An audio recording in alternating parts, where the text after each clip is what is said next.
Hello, welcome to the Daily Politics. David Cameron wants to reduce net migration to less than 100,000 and remain in the EU. So why has his former head of strategy said that the Prime Minister was told 4 years ago that the promise was unachievable if we stay in? The man who made millions when Britain tumbled out of the ERM on Black Wednesdays, warning that it could be a Black Friday if we vote to leave. Should we take him seriously, or is he just another wealthy individual with a vested interest? 6 big-hitting politicians on the main stage. 6,000 Leave and Remain supporters in the audience. Are you ready for the BBC's great referendum debate? And these cats are for Brexit. These cats are for Remain. The fur is flying on Twitter in a feline face-off. But how did these cats' owners know what they think?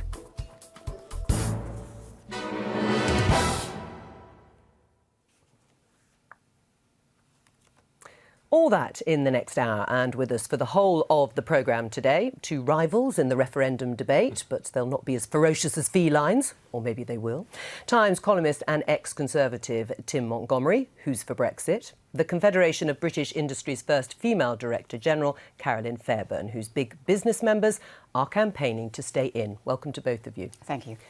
First of all today, forget the Stadium Municipal in Toulouse, scene of Wales's footballing triumph yesterday evening. Another iconic footballing address will be the scene of great drama tonight. Wembley. The arena, not the stadium, is hosting the BBC's Great Debate at 8 p.m. on BBC One. It's the biggest referendum event of the campaign, and its compere has taken a break from a busy rehearsal to join us. Yes, I'm pleased to welcome the masterful David Dimbleby. There he is. The first thing to say to you is that is a massive audience of 6,000, and you've got to keep them under control.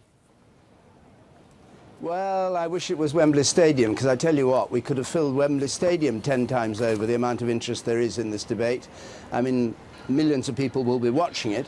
But we're in the arena, which is great. I'm taking my guitar. I'm going to sing a little ditty. Hi, Wembley. But I think that the serious thing about this debate is that, you know, we've had weeks and weeks and weeks of discussion. What happens in a long political campaign is that all kinds of detail is gone into. But at the end, when people finally go into the polling booth, it normally focuses on 1 or 2 or 3 big points. And I think what's going to happen tonight is that the campaigns are going to focus on those, or the audience is going to be asking the questions, but they'll focus on what seem to be the most important, the visceral feeling that will make people decide whether in or out is for them. So it could be quite lively. I'm sure you're hoping it'll be very lively. I mean, you've got a Remain and Leave panel of 3 politicians each. How will the choreography work? Well, it's quite carefully worked out between the 2 sides. The Vote, Leave and Remain campaigns have actually chosen the people who they're putting forward tonight, 3 of them on each side. There'll be an opening statement, there'll be a closing statement, mercifully kept very brief, 1 minute for each, because I think those long opening statements in some of the debates have been a bit tedious. So it'll be a short opening statement, short ending statement. In between, those 6 will debate with each other questions that have been chosen from the audience, but also Michal Hussain will be there with another 10 or so people listening at the back of the stadium, commenting on what they've heard.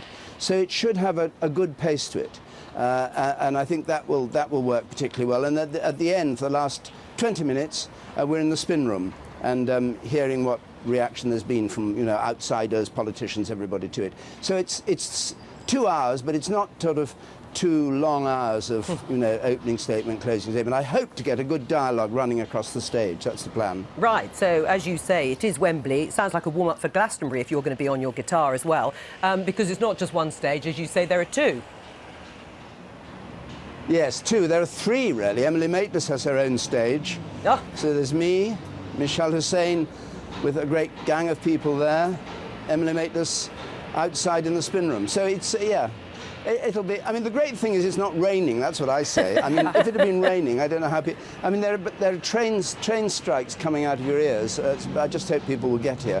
But I mean, we had what do we have? But before we closed the books, we had 20,000 people applying. We've taken 6,000, and it's fantastic in there inside because it is a huge stadium with sort of bleachers all the way round, and and then we're on a big stage with fantastic design. I mean, it's bigger and more glamorous than anything you could imagine. It's much better than your set. I was going to say, but that wouldn't be hard. The bar is low here, I can assure you, David Dimble. But you go back to your bigger, better set. Enjoy it. Thank you very much. I mean, Carolyn Fairbairn, are you happy with the Remain lineup? This close to polling day, would you have liked to have seen what we might say are the big guns, the Prime Minister or George Osborne? I think this is actually a really good lineup, because I think what we're getting to in this last week is the final distillation of the arguments, sort of boiling it all down.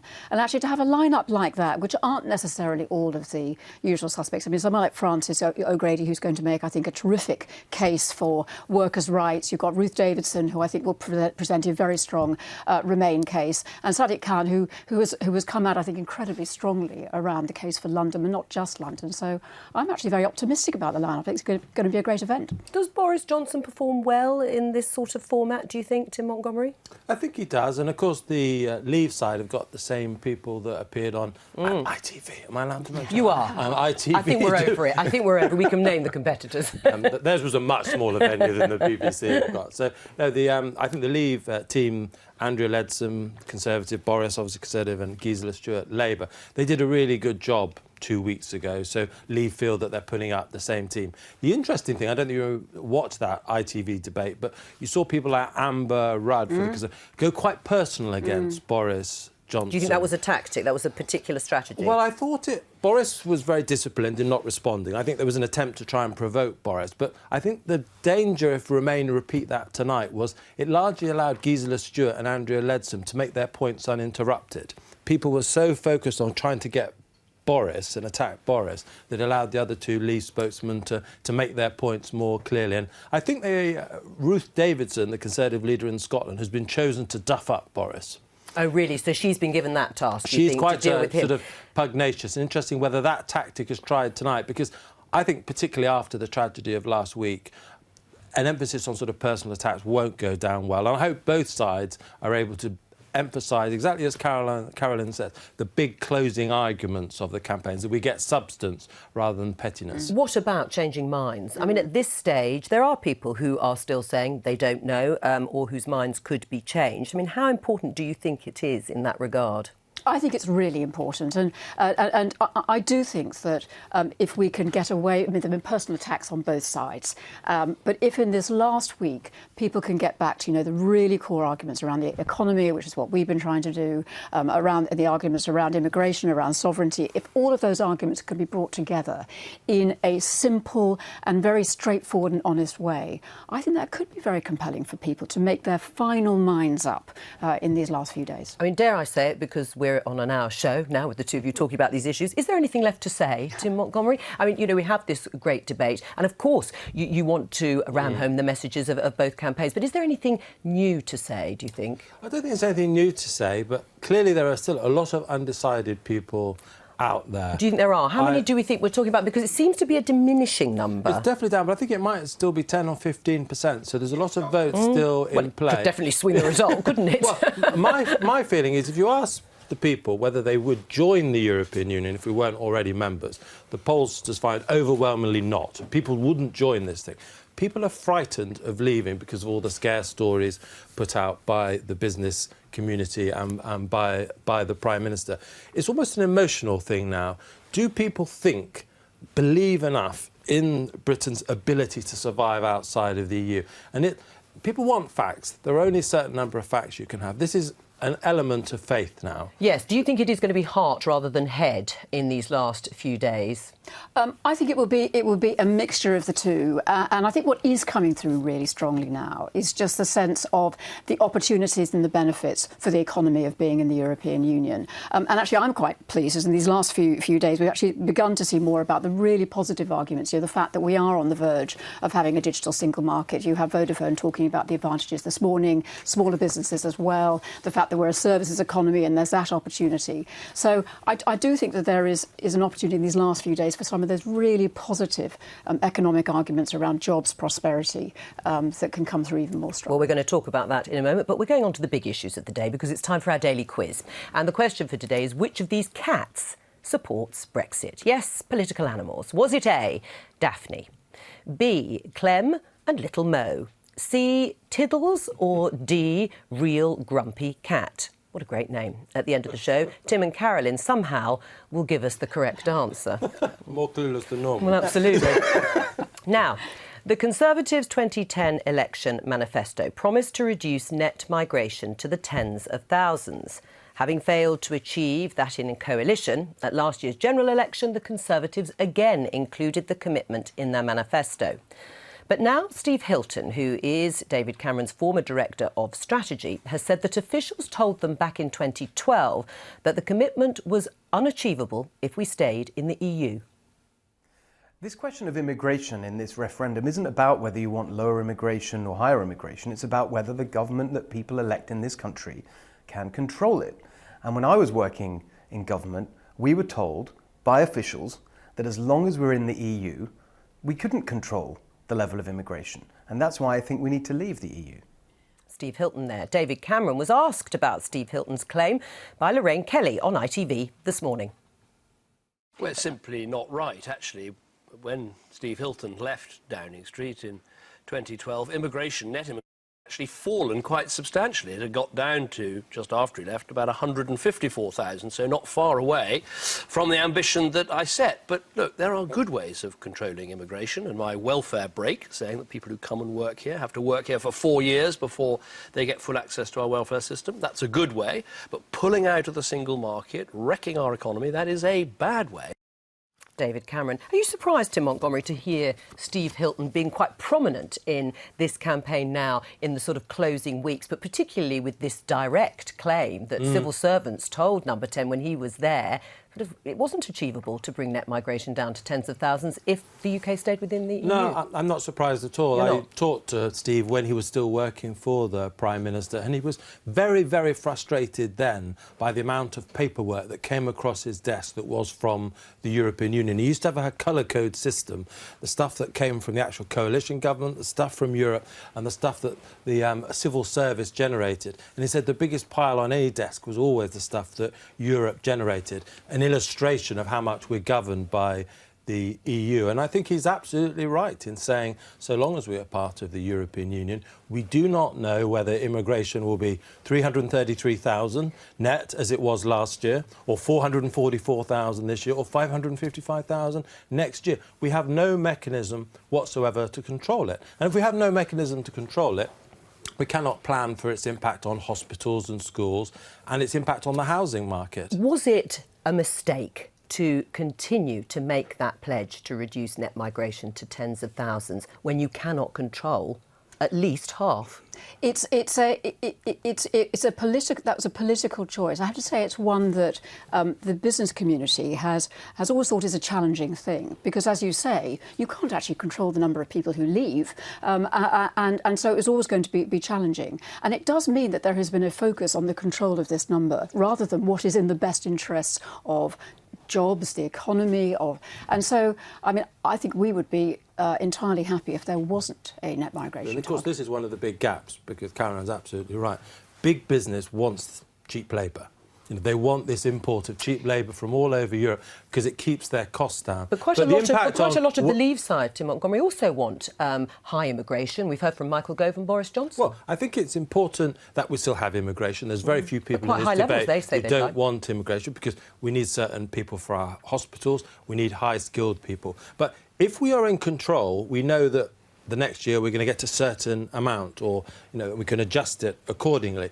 But the problem is at the moment, because we have no control over immigration from the rest of Europe, we can have big swings which create big pressures on our public services. On Tim Montgomery's point about you being in favour, and big businesses, of cheap labour coming in, unskilled workers. I think that is just absolutely not right. I mean, a lot of the opportunities, be honest. A lot of the opportunities, where we have huge skill shortages across the country. You go to the West Midlands, you've got a shortage of engineers. You go to East Anglia, we've got a shortage of technicians.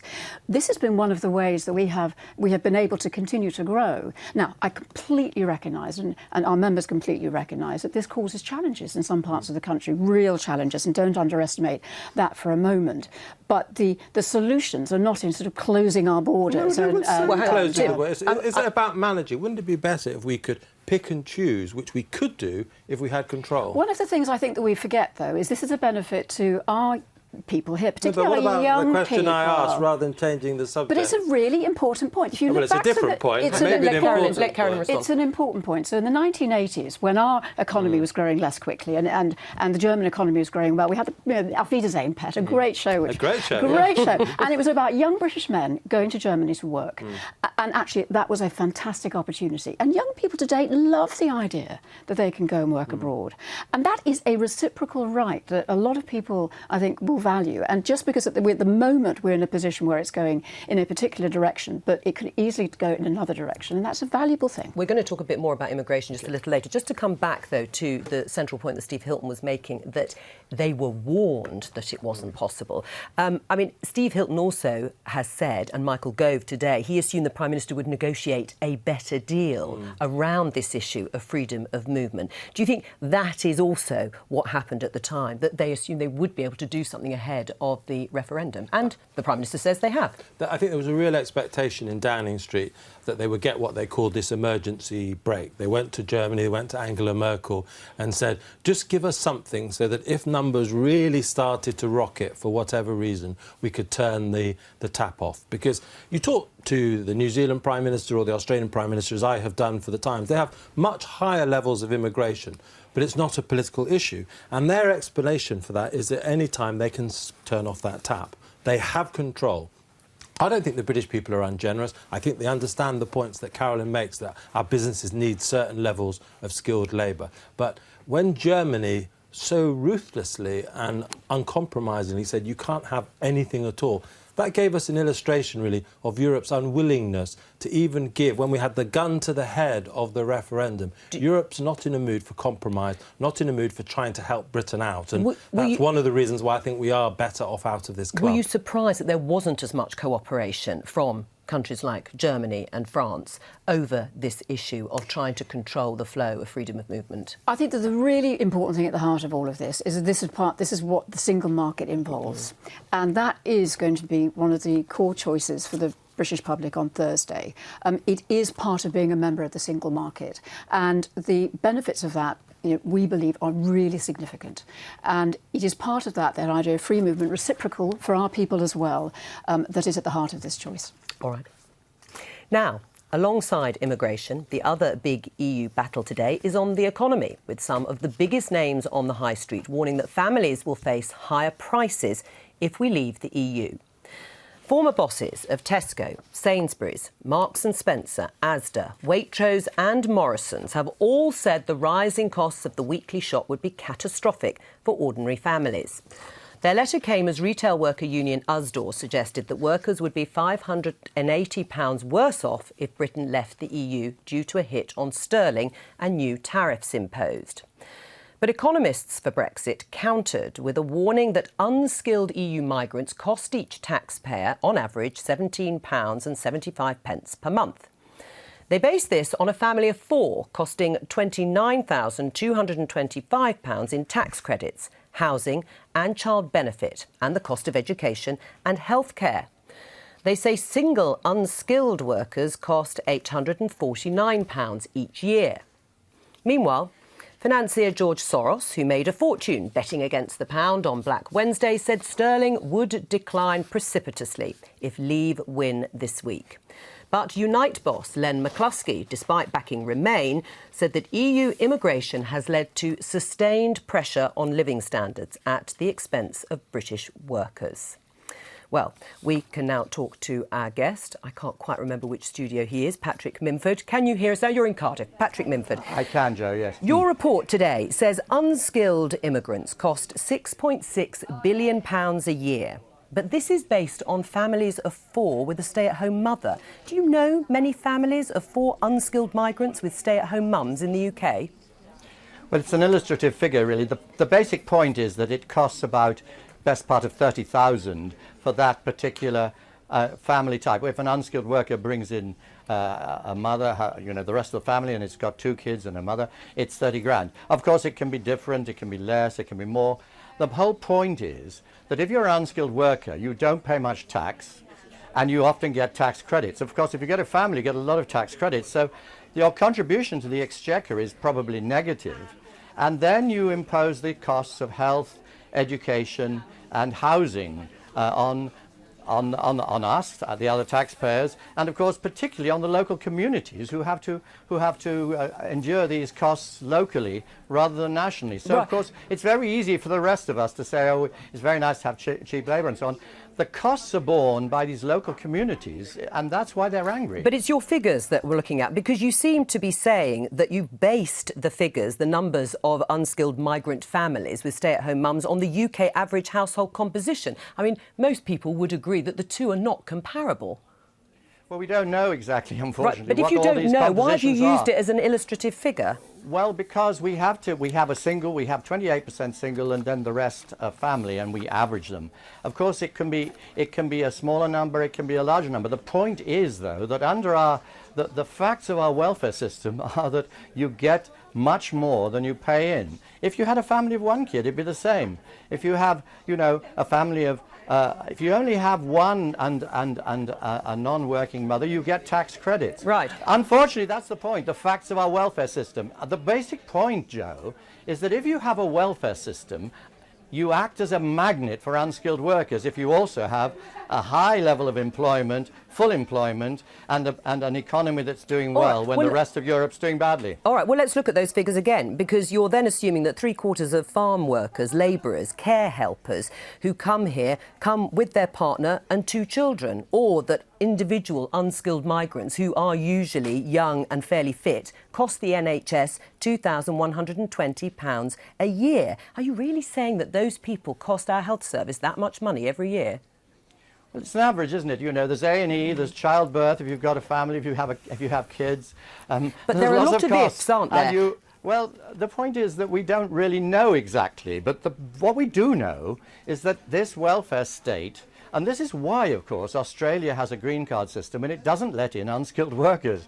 Or if they do let in unskilled workers, they don't let them in with dependents because they cost so much to the welfare state. This is the fundamental point. And that's why, of course, we could get lots and lots of unskilled workers. And there's a further point that they put a depressive effect on the local wage in the local economy, right, which again is a factor that is very unpopular, naturally, with the people in those areas. All right. And so you've got a package here that is damaging to poor people and is not damaging to richer people and those with privilege. Right, well let's get your response, Carolyn Fairbairn, because one of the things Patrick Minford's saying is that actually they aren't paying in as much as they are taking out, whereas the overall contribution to the country from EU migrants, certainly according to a lot of the studies done, certainly in taxes paid, is greater than the amount they take out. I have to say, where I agree with Patrick is, there are local issues, and we accept that. But this is a highly misleading analysis, I think, in terms of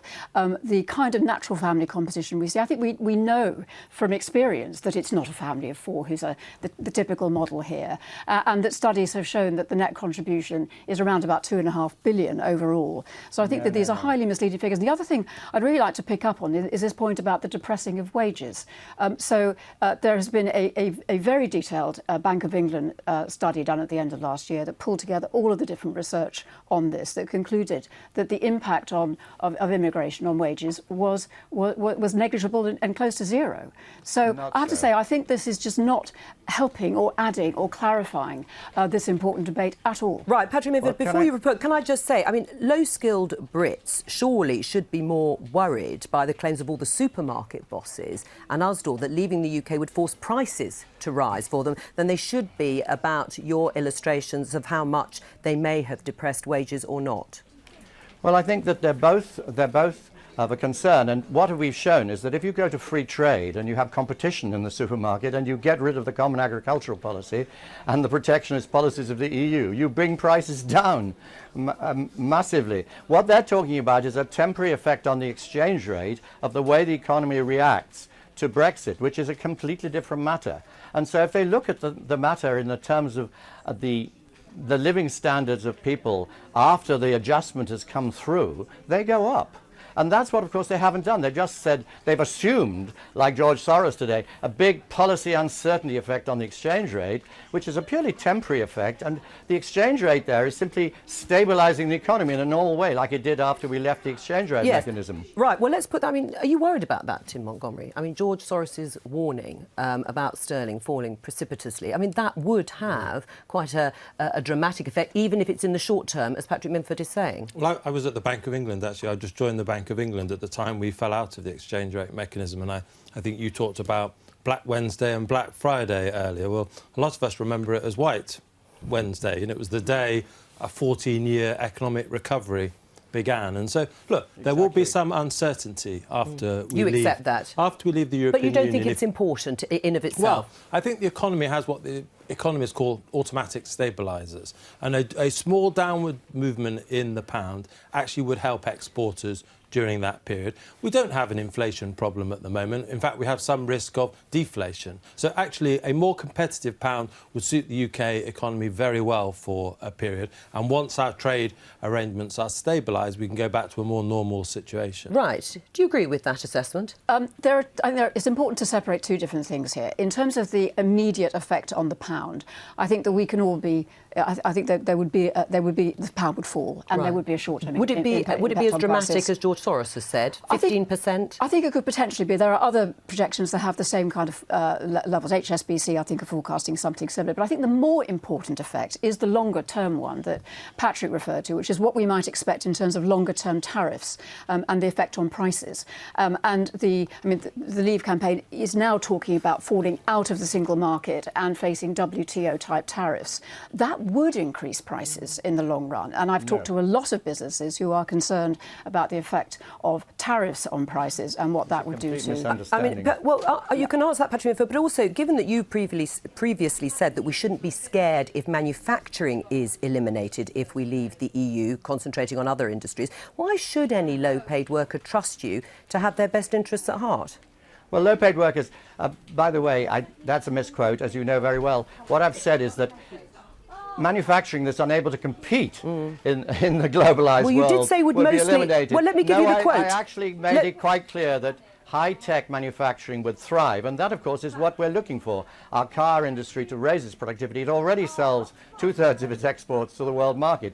Half of our exports go to the world market already. So there's nothing wrong with manufacturing. It can compete, and that's nonsense. It goes up market. That's how it works. And what in fact, Caroline misrepresented us, as the consensus always have on this issue, we're talking about eliminating tariffs here on our imports, which has a massive effect on the welfare of consumers here, and of course is a dynamic for the economy. And as for those tariffs on our exports that the EU may or may not slap on, of course we're going to do a trade deal with them on things like cars, because they won't like the effect of free trade on their car exports to us. So we'll do that. We'll do these trade deals. This is all nonsense. Right. Well, what we're going to get is a competitive economy, and manufacturers who are worth their salt will welcome the competition to raise their game. Well, let me just go back to the quote, since you said that we'd misquoted you. You did say over time, if we left the EU, it seems likely that we would mostly eliminate manufacturing, leaving mainly industries such as design, marketing and high-tech. Yes, and I'm just clarifying. And this shouldn't scare us.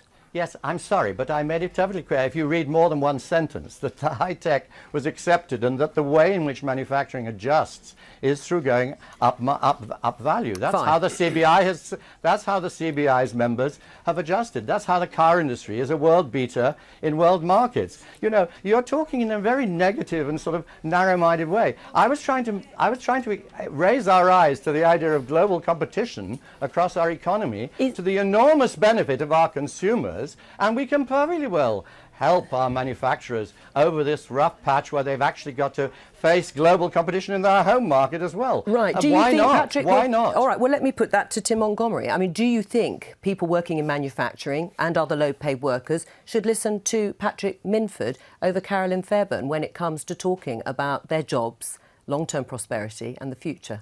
I think they should listen to everybody, and they should also listen to... That's very diplomatic. They should also listen to James Dyson, you know, one of Britain's most successful ever inventors, or Anthony Bamford, head of JCB, Europe's largest construction manufacturer. But there aren't many big businesses, are there, backing the Leave There side? are lots of businesses, lots of small Big businesses. No, big businesses do very well out of the EU, partly because of the cheap labour and the regulatory regime that the EU offers them. Small businesses who don't trade with the EU still have to put up with a lot of the EU regulation. Is that the case, Carolyn, the small businesses? Let me just answer that and then you can come up. I think this is just really not true. We have many small members and they also want to stay the majority. And one of the reasons is that a lot of the regulation you talk about is actually product standardisation. So, talk about it, we have a cheese manufacturer in Somerset who really benefits from the standardisation of cheese standards and packaging and so on. Many, many companies like that.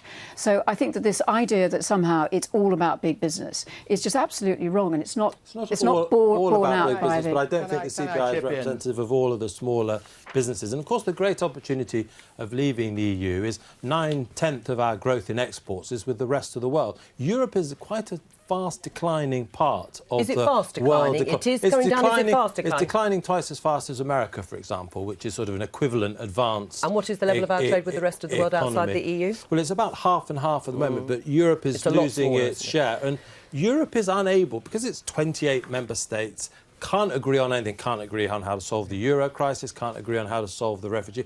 It also can't agree trade agreements with China or other parts of the fast-growing world. On our own, able to move in a nimble way, we can sign those agreements with the emerging world. Patrick Minford in Cardiff, as I remembered. Thank you very much for joining us. Now, MPs and peers gathered in Westminster yesterday for a special recall of Parliament to remember the MP Jo Cox, who was brutally murdered in her constituency of Batley and Spen last week. It was an extraordinary occasion with heartfelt tributes from politicians on all sides and a very emotional one for those MPs who knew Jo best. We have lost one of our own, and our society as a whole has lost one of our very best. We need, Mr. Speaker, a kinder and gentler politics. This is not a factional or party political point. We all have a responsibility in this House and beyond not to whip up hatred or sow division. Jo was a humanitarian to her core, a passionate and brilliant campaigner whose grit and determination to fight for justice saw her time and time again driving issues up the agenda and making people listen and, above all, act. Quite simply, there are people on our planet today who are only here and alive because of Jo. Jo had a way with people, a way of relating to people from all walks of life, and she had a real way of doing that. Jo wanted to make the world fairer, more equal, more tolerant and more generous. We all have better instincts and deepest fears. Jo appealed to our better instincts, our sense that, as she said in her maiden speech, what we have in common is greater than what divides us. Making common cause with a crusty old Tory, she and I became co-chairs of the all-party Friends of Syria. And she was brave. She was the heart and soul of these benches, and we are heartbroken. We loved her every day, and we will miss her every day. She inspired us all, and I swear that we will do everything in our power to make her and her family incredibly proud. Yes. There was no dividing line between Jo's maternal heart and her great political heart. Her children will grow up to know what an amazing woman their mother was. She is such a great loss to our politics, an irreplaceable loss to her family, to whom we send our heartfelt sympathy. Yeah. She was always passionate about the issues she cared about, never afraid to stand up for those she felt had no voice. But she was also a proud Yorkshire woman, and our county are rightly proud of her. Mr. Speaker, the fearless Jo Cox never stopped fighting for what is right. She gave voice to the voiceless. She spoke truth to power. She exemplified the best values of our party and of our country: compassion, community, solidarity, and internationalism. And she put her convictions to work for everyone she touched, for the people of Batley and Spen, for the wretched of Syria, for victims of violence and injustice everywhere.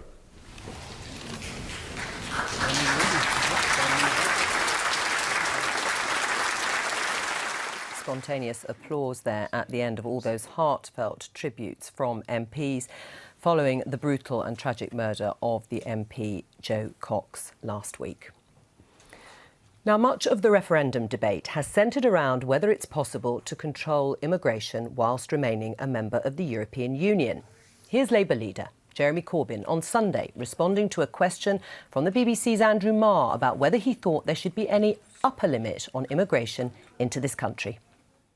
I don't think you can have one within while you have a free movement of labour, and I think the free movement of labour means that you have to balance the economies, so you have to improve living standards and conditions, and so that means the European Union's appalling treatment of Greece, particularly the European Central Bank as well as the European Union, that is a problem. So if you actually deliberately lower living standards and increase poverty in certain countries in Southeast or Eastern Europe, then you're bound to have a flow of people looking for somewhere else to go. Surely the issue is an anti-austerity, a growth package all across Europe, rather than this. Just been recalled for... Now, that was seen as a gaffe by some observers, a Remain campaigner appearing to admit that immigration could not be controlled inside the EU. But what if you don't believe in controlling immigration and that national borders are an aberration? Well, the Anglican priest and commentator Giles Fraser is sympathetic to that view. Tim Montgomery has said that controlling immigration is the most important issue in the referendum. Both are in favour of leaving the EU. Tim Montgomery, first of all, Giles Fraser writes critically, in this era of advanced globalisation, we believe in free trade, in the free movement of goods, but not in the free movement of labour. That describes you, doesn't it? Why does your liberalism stop at national borders? Because I think it is about managing situations. Now, I'm sure Giles wouldn't necessarily accept 1 or 2 or 3 million people coming into Britain at any one point, because it would overwhelm public services and local communities. And I think, you know, we should be a country that welcomes refugees. We should be a country that is open to our humanitarian responsibilities. But I think people are confident about playing that humanitarian role if they know that the government aren't letting in undesirables, that they are monitoring refugees who couldn't be including terrorists, for example. And that level of control ensures we have confidence in a system. Should there be an upper limit on immigration? I'm not convinced there should be. I mean, so you would take the up to 3 million. But I mean, I don't think that's what's going to happen. I mean, I think that's a sort of fantasy figure. I think that's scaremongering. I don't think that's what's going to happen at all. I mean, you know, we haven't had this sort of obsession with borders in this country. You know, it was only 100 years old or so we had immigration controls, and we started having immigration controls because people were terrified of the amount of Jews that might be coming into this country. That's how things started. And there's a racist element about border controls, as there was then and as there is now as well, because a lot of what's, you know, the fear is there's going to be, you know, the other, whoever the other is going to come and swamp us. And I think it's a fantasy. Right, so you believe that people who, like Tim Montgomery, say there should be managed or strong national borders are implicitly racist? Well, I tell you what I do think. I think Tim's right about this. I think we should be in control of our borders. I just think they should be over in control. I mean, I think that it should be... I want to make the case we should be in control of them, that they should be democratically decided, and I certainly think we should be... I mean, you know, I may be a bit of an extremist on this, but I think we should be way more generous than we are being now. And I think we should be particularly generous to people who are coming from outside the EU. The EU itself is shockingly bad on migrants and migration. Well, that's where I completely agree, and watching on. So would you like to see greater numbers and perhaps equal numbers, even, let's not do specifics on numbers, but equal numbers in hundreds of thousands from people from outside the EU? Well, I don't want to say whether it's equal or not, but where I agree with Giles, and I think in terms of fantasy land, I think he might be living in fantasy land on his general position, but an Indian or an Australian or a South African shouldn't have a second-class status when it comes to entering Britain compared to a French person or a German person. And at the moment, the problem isn't little Englanderism, as is often said in this debate, it's little Europeanism. Europe has become a continent because of the euro dysfunction, because of its multiple problems. It's become inward-looking. But Giles Fraser says that border controls have always been racist. If you look back from the 1930s in terms of the controls and not allowing Jews escaping Nazi Germany and Nazi Europe. Do you agree with that? I think with all due respect, and you know when someone says with all due respect, they're about to... I know, but so go on, hit us. Accusing people who worry about immigration of racism, of course there is some racism, is deeply unfair. If you look at, the opinion polls, every single sort of ethnic minority community in Britain is opposed to large-scale immigration. It's not about the colour of the skin or the religion of the immigrant. It's about the scale. It is, Tim. Listen, look, we know. You're one of those people who floats around the world on your passport because you're back and forth. Borders mean nothing to you because you're wealthy enough, and you don't have to be sort of Davos man and woman. It's actually African farmers. It's people in poor countries that actually for whom borders mean something. If you're Syrian, they mean nothing to us. And there's definitely it's about penning poor people into their poverty. But what about community cohesion? Because that must be something you also worry about. And there are risks that have been, outlined by some people that if you don't have it managed at all, then you will lead to some sort of breakdown. No, see, what's happened in this referendum is a classic example.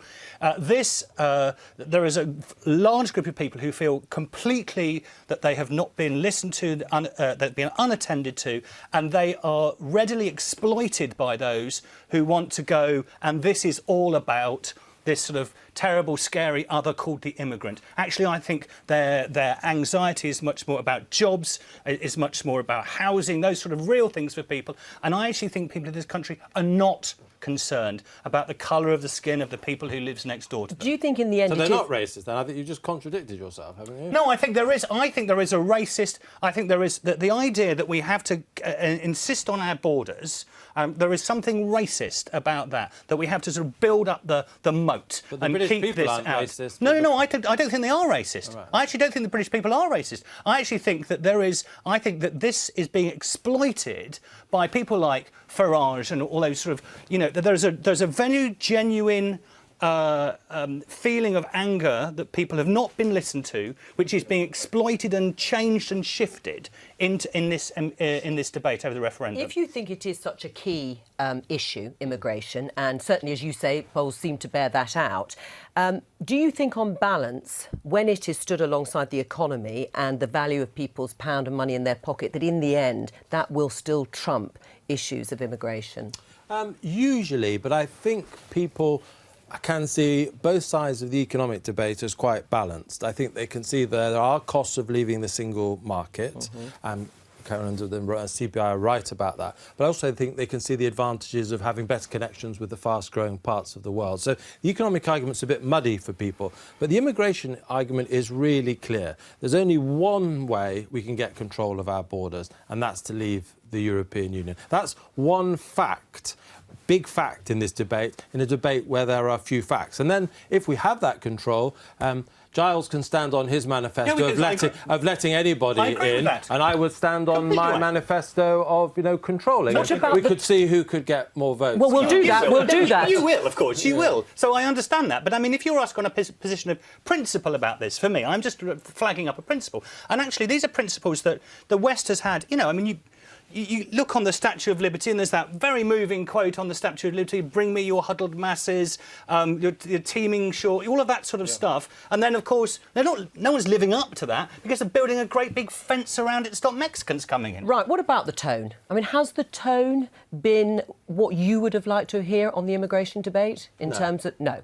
No. I mean, I think all sides of this debate, in different ways, have sometimes let themselves down. But on immigration, I think the Nigel Farage poster that has been so controversial was unacceptable, and it was unfactual as well. It was portraying dark-skinned people trying to get into Britain when actually they weren't even trying to get in because they were crossing Montenegro or going across the Balkans. It was an unacceptable aspect of this debate, but.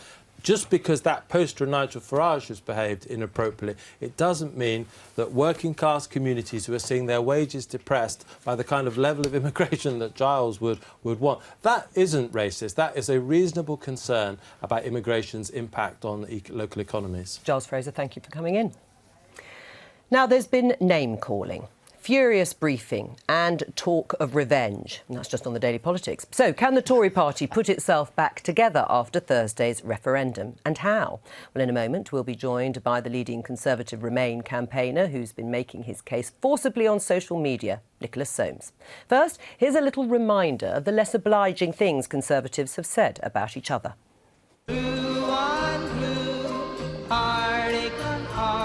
I think the strain of the campaign is beginning to tell on him. I think his judgment is going. Lord Hasseltine's a frightful old humbug who divided the Conservative Party more than anybody else in our modern history, and a period of silence on his part would be welcome. I must say, it's always good to hear voices from the past. I'd be grateful if they remained in the past. 2 by 2 lovers pass. Boris, well, he's the life and soul of the party. But he's not the man you want driving you home at the end of the evening. I'm as blue as I can be. The Chancellor basically needs to calm down and, regrettably, stop talking nonsense. Well, when I heard that, I did think of Pinocchio and the nose growing rather long here. Blue on blue. Fortunately, those of us at the outset with that very clear, inclusive, moderate vision for Brexit have over time been taken over by a message which is divisive, which is inward-looking, which is xenophobic. Blue on blue, Right, well, Nicholas Soames is with us here in the studio. Welcome to the programme. Good afternoon. There are 2 letters circulating in Tory circles, so have been reported. One letter calling for a vote of no confidence in David Cameron's leadership, gathering signatures. Are the people who've signed that letter treacherous? Well, I think it's up to them whether they've signed the letter or not. Not something that I would personally do, and I think it's very unhelpful.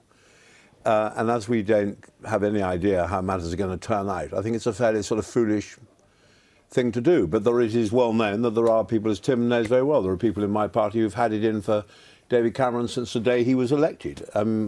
My colleague, I think Nadine Dorries, put her note in objection to the Prime Minister within about a week of us getting in government. So she's not unusual. And then there are other colleagues who feel very, very strongly that there should be a change in leadership. I think it's completely pointless. First of all, I'm a fan and supporter of the Prime Minister, and secondly, the Prime Minister already announced that he's going to leave before the next election, so what's the point? Well, I mean, there is another letter, of course, saying that actually there are signatories, including Boris Johnson and others on the Leave side, saying the Prime Minister must stay in situ for a certain period of time. But it does indicate, doesn't it, the bad blood that is running through the Conservative Party at the moment. Well, I'm a little bit of an agnostic on this, because I think there is a bit of bad blood. Of course there's some bad blood, but by and large, this has not been as bad as Maastricht, which was real civil war. Really? You don't think this is No, as bad? I don't think it is. I think it has been, but for those reasons, I think it's been Maastricht was a matter for the House of Commons. This is a fundamental disagreement throughout the country. This isn't just in the House of Commons. And, OK, there is some bad blood around, but it's not blood that is bad enough for us not to come together on a big agenda. Right. Do you agree with that it isn't as bad as Maastricht? I mean, I don't think John Major's ever really forgiven Ian Duncan Smith, though, just as an example of post-Maastricht relations. And the point is that Europe continues to be a running sore through the Conservative Party. Do you think that will really change whatever the result? Look, I don't think it's going to be easy, because this has been a massive national debate. But I think one of the advantages the Conservative Party has is Conservative-minded people, I'm not a member of the Conservative Party anymore, but Conservative-minded people like me can see Michael Gove and Boris Johnson, which I'm sure if David Cameron is wise, he will bring in some form. Sure. People like Nicholas who support Remain, they can see David Cameron and George Osborne at the top. We have people who, if the party does form a broad church cabinet after this, we can see our people at the top. The trouble, in contrast, for example, with the Labour Party is the huge number of working-class Labour supporters who are voting to leave. There's almost no one at the top of the Labour Party that represents them. So there's been a lot of focus on the problems inside the Conservative Party. Because it may well be that the Labour Party loses a lot of its supporters' trust because of this referendum. Sure, but we're talking about the politicians and the people in the cabinet at the moment and the MPs that either do or don't support them. From the outside, Carolyn, are you frightened about what might happen after the result, whether Leave or Remain wins in terms of political stability? It is a concern for business because the uncertainty that's already been created could be perpetuated by the politics after whatever outcome we see. I mean, that said, I think businesses are very used to working with whatever kind of political environment that they find. And I think one of the things that they're going to want to try and do is see as much stability as quickly as possible. But let's assume for a second Remain wins a narrow victory. I mean, will Conservative backbenchers accept that result, those who have campaigned so vociferously for out? Well, the people will have spoken. As the Prime Minister made quite plain, the result is the result. Right, but will they accept it? No, I think they will. And I agree exactly with, actually, Tim. I think Tim's point is very right. That I think the Prime Minister, he's a big man, and it will be a magnanimous and proper reshuffle which will reflect all wings of the party. So having Michael Gove sitting at one of the main cabinets... Well, I'm not the Prime Minister, but I'm quite sure that will happen. But the most important thing is this, that there is a major agenda of social justice reform which the whole Tory party want to rally behind. Right. And that includes prison reform, further stuff on education, on all sorts of stuff that we haven't done well enough on yet and which need doing. And you will need support for that, and support from your own side, because there's a very small majority. I mean, if you, not you per se, but if one accuses political rivals of being liars, red Tories, you're talking nonsense, misleading the voters, I mean, it creates a poisonous atmosphere. You yourself, I think, have lost your temper a couple of times during this campaign. Could you yourself serve happily in a party where Eurosceptics are driving the UK out of the EU if Leave wins? I mean, I lost my temper a couple of times with Boris when he said something very foolish about my grandfather. Boris is a very close friend of mine. In fact, I'm having dinner with him next week. He's a good friend. I mean, we are on opposite sides, but this is not a civil war. It is a fundamental disagreement. And I predict to you, Joe, that the party will come together, whatever the result, because it always does and because it has to. Right. I think that the problem, though, is that the Tories do have a narrow majority anyway. Yes. Even before the referendum began, you saw rebellions on tax credits, on disability.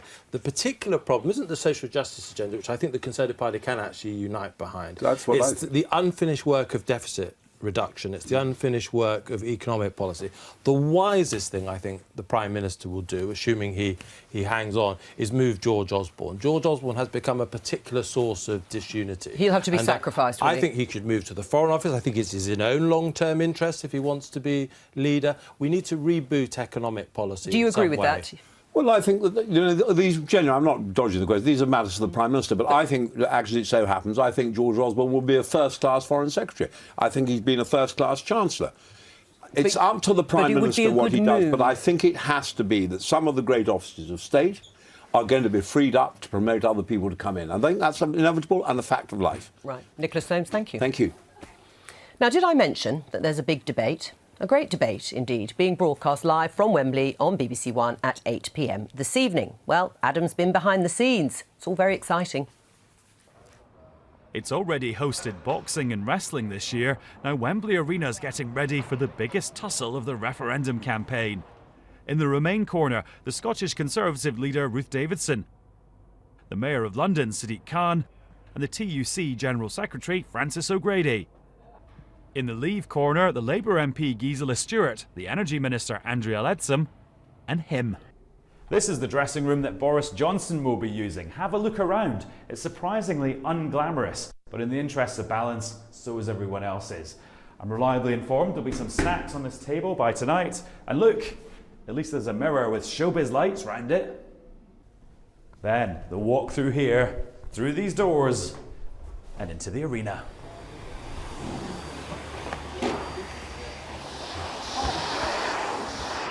Up here on the main stage, the Remainers will be on one side, the Leavers will make their case on the opposite side. I think these guys will be finished by then. David Dimbleby will chair things from here. Each side will also be able to make an opening and closing statement, which they'll deliver from here to the audience out there. All 6,000 of them. They're split 50-50 between Leave and Remain, and unlike a football match, everyone will be sitting mixed up together. Each section of the debate will start with some questions from the audience on subjects like immigration or the economy. And there's more.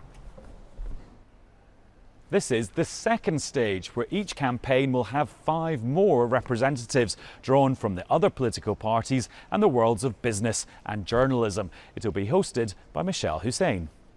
Across the road from the arena is this building, which is called The Drum. It seems pretty quiet now, but soon there'll be about 200 hacks and spokespeople in here, because it's the spin room. And because we're scrupulously impartial in this sensitive political period, at the same time on ITV it's Spain versus Croatia, and Channel 4 has a house makeover programme. Well, Adam obviously enjoying himself. It will be very exciting. Now, it's time to find out the answer to our quiz. And the question was, which of these moggies wants out of the EU, that is, not just out of the house? Was it A, Daphne, B, Clem and Little Mo, C, Tiddles, or D, Real Grumpy Cat? So, lucky old Tim and Carolyn, what is the correct answer? I think it's D, isn't it? I think it's Real Grumpy Cat. And why D. do you say that?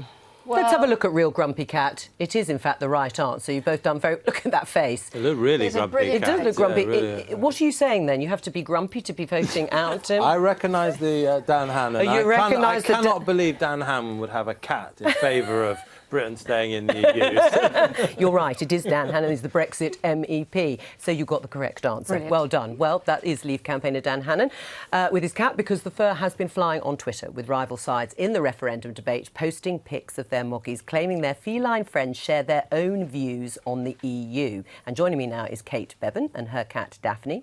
They've been supporting the Cats Against Brexit campaign, and James Tinney and his cat Ellie, they're in the Cats For Brexit camp. So please, Kate, how on earth do you know? Well, Daphne actually comes in and out quite a lot. As you can, if you follow her cat flap on Twitter, you can watch her coming in and out. But she tends to prefer being in on the sofa, and she's also worried about EU restrictions maybe on her catnip supply. I see. So she's it's a practical. in. There's definitely a practical issue. Yeah. Well, in that sense, most cats prefer to be in, don't they? So how on earth would you know, James, that your cat prefers out? Well, my cat is a pro-immigration cat. She was a rescue cat. And she's internationalist. She often is seen in the neighbours' gardens. She doesn't like the cage of Fortress Europe, as we can see down here. Very good. And she feels that it's somewhat stacked against her in terms of the fat cats who bully her with stories of... Oh, can we get her out?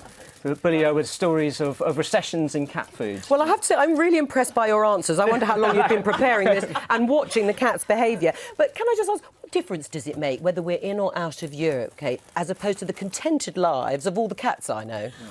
Well, I mean, generally, I'm rather in favour, obviously, of staying in Europe, because I think there's an awful lot to be said for free movement of labour and free movement of cats across garden fences. Well, I can see the free movement of your cat, Ellie, there, who's just wandered off. Hiding underneath a chair now. The crew will have to look for her afterwards when she runs underneath your camera. But, I mean, she won't care, will she, which way it goes? Well, I think she cares about us in the house, and she wants to have a happy house. And, yeah, we're excited about Thursday, and I hope she is too. So. I see. Are you reacting, then, or do you think the cats feel a tense atmosphere or not? Do they react to their owners? I'm going to take her away from Tim just for a moment, because he, I think, is a little bit allergic. I mean, do they notice if things are a bit uptight in the house? Well, I'm not so sure. What about you? Has there been a tenser atmosphere? Do they respond? Oh, she's been quite busy on social media making sure that people know where she stands on this thing. So, yeah, it's been a little bit tense in the house, because she's very clear about where she stands on this. She wants plenty of fish coming into the country, with no restrictions, and plenty of catnip coming into the country. In interest of BBC balance, will dogs be featured? Oh, no, don't you stop. You can write to the programme editor. Has it persuaded you at all? Absolutely. Long conversation with my cats this morning about the economic case, and they're definitely in. They probably ran out. That's it for today. Thank you to our guests, particularly you guys with the cats, for that very serious discussion. The 1 o'clock news is starting over on BBC One. It's been a perfect show. Oh. I know. I had to get one in. Sorry. Bye.